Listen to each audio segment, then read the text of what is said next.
दोस्तों, news monitor का बेहद खास कार्यक्रम रांची नगर निगम का महासंग्राम में एक बार फिर से आपका खैर मकदम है। और इस वक्त हमारे साथ हैं सुजाता कच्छप जी वार्ड नंबर 7 से 3 बार लगातार पार्षद रही हैं और इस बार मेयर पद का जो प्रत्याशी है अखाड़े में उतरने को तैयार हैं। तो हम सीधे सुजाता कच्छप जी से ही बात करते हैं कि क्या उनके सामने चुनौतियां हैं और क्या उनकी रणनीति है।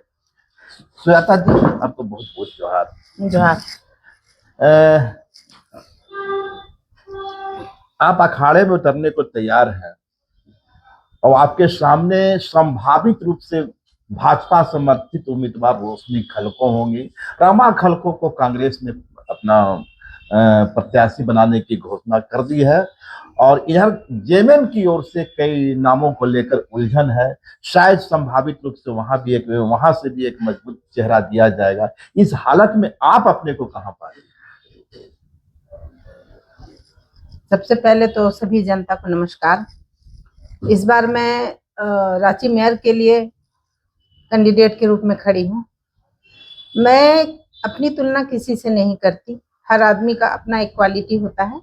मैं अपने 15 सालों के कार्यकाल को जज करते हुए और उसकी समीक्षा के आधार पर और जनता के कहने पर इस चुनाव में खड़ी हुई हूँ। जनता चाहती है कि जो मैं अपने वार्डों के लिए करती हूँ और जो मैंने लोगों के लिए किया है ये मैं पूरे शहर में करूं। मेरे काम को लोग पसंद करते हैं और लोगों के आग्रह पर और अपने 15 साल के अनुभव को लेकर ही मैं मैदान में उतर रही हूँ। वार्ड की चुनौतियां थोड़ी सीमित होती है। सीमित के एक वार्ड पर ही आपको अपना फोकस करना पड़ता है। यदि आप मेयर पद की प्रत्याशी होंगे तो आने वाले फ्यूचर में रांची शहर कैसा दिखे, रांची का फ्यूचर प्लान क्या होगा, वहां की सड़कें, वहां की नाली, वहां के ड्रेनेज सिस्टम, वहां का जो पार्क, ये सारी जिम्मेवारियां आपके कंधों पर होगी। तो क्या नहीं लगता कि एक बड़ी चुनौती आपके सामने आएगी? चुनौती तो बहुत बड़ी है और बहुत बड़ी विकराल ही स्थिति है रांची शहर की, क्योंकि आबादी दिन प्रतिदिन बढ़ रही है। लेकिन ये चुनौती ऐसी नहीं है जिससे मैं अनजान हूँ। छोटे ही रूप में सही मैंने अपने वार्ड में जो भी कार्य किया है, हर काम चैलेंजिंग ही रहा है और उसमें मुझे प्रयास करना पड़ा है। बस मैं मानती हूँ किसी काम को करने के लिए एक अदद प्रयास की जरूरत होती है और सच्ची सोच की और सही दिशा की जरूरत होती है। और जहां तक रांची पूरे शहर की बातें हैं तो 53 वार्ड में लगभग एक जैसी ही समस्याएं हैं।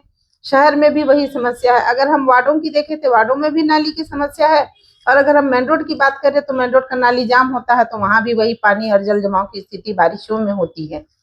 और रहा बात भीड़ भाड़ की स्थिति, तो आजकल गली मोहल्ले में भी भीड़ भाड़ हो रहा है, ट्रैफिक की समस्या हो जाती है, तो ये शहर के बीचों बीच भी है। तो यूं कह लीजिए कि जो समस्या वार्डों में छोटी है वो बीच शहर में या पूरे शहर में बड़ी हो जाती है। तो काम करने में जहां हमें अपने वार्डों में थोड़ी मेहनत करनी पड़ती है वहां मुझे 4 गुना ज्यादा मेहनत करने की आवश्यकता होगी और सटीक तरीके से करनी होगी। बाकी काम तो वही करना है, अपने शहर को स्वच्छ साफ सुंदर बनाना है, विकसित करना है। और भी रांची की एक जो बड़ी समस्या है वह सड़क पर जाम। मतलब सड़क किनारे जो दुकानदार या जो खुमचे वाले ठेले वाले अपने दुकान लगा देते हैं, उसके कारण जो यात्री हैं उनको परेशानी का सामना करना पड़ता है। दूसरी ओर नगर निगम जो है अक्सर उन पर डंडे चलाती है। उनको व्यवस्थित करने के लिए उन छोटे व्यापारियों को जिनकी आजीविका उससे चलती है, ठेला वाला, खुमचा वाला और जो छोटे छोटे दुकानदार हैं, इनके लिए कोई प्लानिंग है क्या आपके दिमाग में? हाँ, प्लानिंग है। ऐसा प्लानिंग है दिमाग में जो अगर मैं जीत कर आती हूँ तो मैं इसको करूंगी, क्योंकि संभावना ऐसी है कि हम उन लोगों को व्यवस्थित कर सकते हैं। इसके लिए हमें समीक्षा करनी होगी, चीजों को की गहन अध्ययन करना होगा और हम जितने भी वेंडर जोन के लोग हैं जिनके पास स्थायी जगह नहीं है बैठने के लिए, उसके लिए व्यवस्था बनाई जा सकती है। इसमें बहुत सारी संभावनाएं हैं, बस उस संभावनाओं को तलाशने की जरूरत है। रांची शहर में ड्रेनेज एक बड़ी समस्या है सुजाता जी। अभी हाल में आपने देखा होगा आजाद बस्ती में एक बच्चे की नाली में डूबने से मौत हो गई। इस तरह की घटनाएं अक्सर रांची में होते रहती है।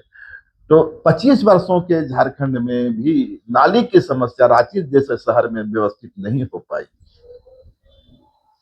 नाली व्यवस्थित करना बहुत जरूरी है, नाली पर काम करने की आवश्यकता है।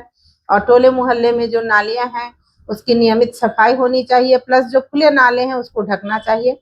बड़े नालों को भी समय समय पर सफाई होनी चाहिए, प्लस जो पुल पुलिया छोटे हैं जहां पानी रुकता है वैसे जगह को क्लियर करने की आवश्यकता है। और पानी का एक नाले से दूसरे नाले तक कनेक्टिविटी जो होती है वो अच्छे तरीके से हो, पानी का बहाव किस दिशा में है, इन सब चीजों को देखकर ही कार्य करना चाहिए। और मुझे लगता है कि बरसात का इंतजार तो नहीं करना चाहिए। मैंने पहले भी कहा है कि गर्मी में ही हमें इन सब चीजों को ध्यान रखना है। और अवेयरनेस के तौर पर मैं रांची की सभी जनता को या वार्ड के लोगों को कहती हूँ कि नाली पर कूड़ा कचरा ना डालें। नाली साफ रहेगा तो जाम नहीं होगा, जाम नहीं होगा तो पानी ओवरफ्लो नहीं होगा।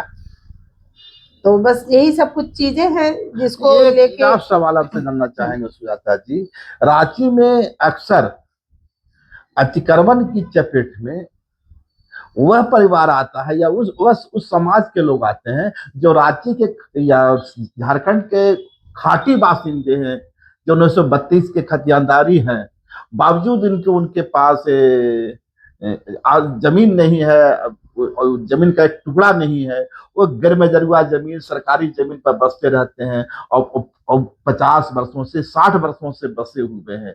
अचानक उन पर बुलडोजर की कार्रवाई होती है। आपने रिम्स में देखा होगा, आपने एचईसी की जमीन पर देखा होगा, दूसरे जगहों पर भी देखा है। तो इस तरह के हजारों हजार परिवार हैं जो सरकारी जमीन पे आवास कर रहे हैं, सड़क किनारे जिंदगी गुजार रहे हैं और हर वक्त उन पर बुलडोजर की तलवार लटकी रहती है।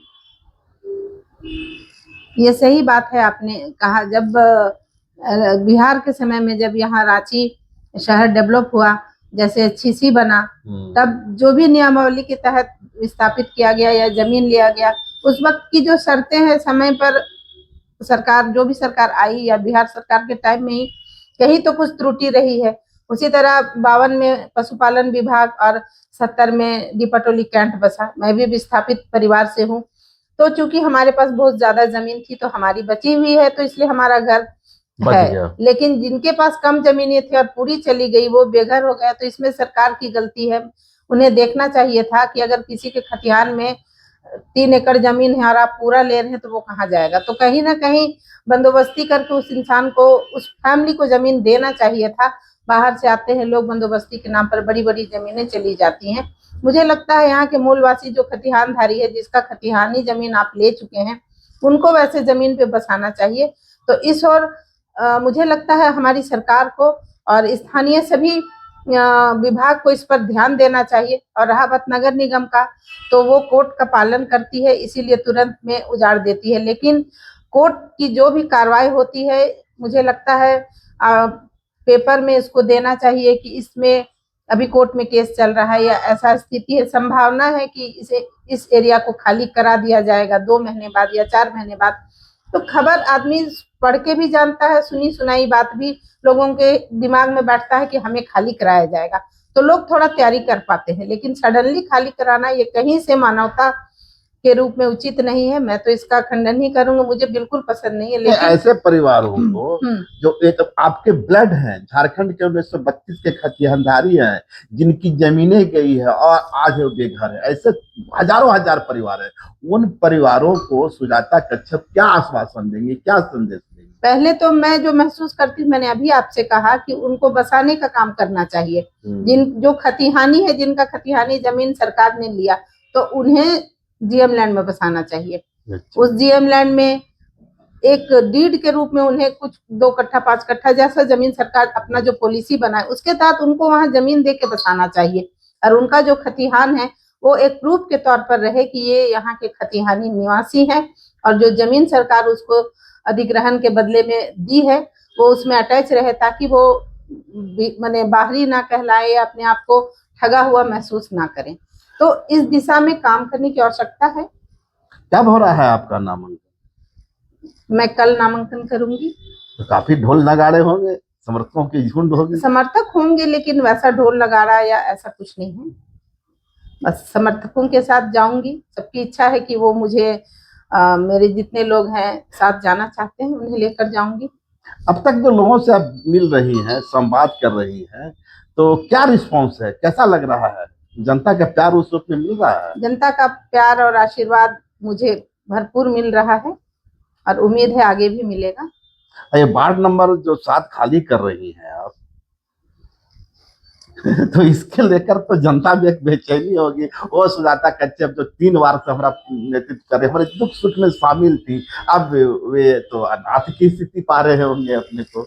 हाँ, लोगों का तो मन में वही विचार आ रहा है, लेकिन मैं अपने वार्ड के लिए भी प्रयासरत रहूंगी। तो ये थे हमारे साथ सुजाता कच्छप जी, जिनका नॉमिनेशन जो है कल है, और कल के बाद ये पूरे फुर्सत में होंगी, जनता के बीच होंगी। हालांकि अभी भी जनता के बीच हैं, लेकिन जो कागजी प्रक्रिया है उसको पूरा करना, उसको पूरा करने की जो औपचारिकता है वो थोड़ा सा ध्रुव है, और इसलिए समय टेकिंग भी है। तो सुजाता जी इस मामले को लेकर बिल्कुल आश्वस्त हैं कि यदि जनता उन्हें आशीर्वाद देती है तो रांची को एक खूबसूरत सपने में बदलने का सपना उनके पास है।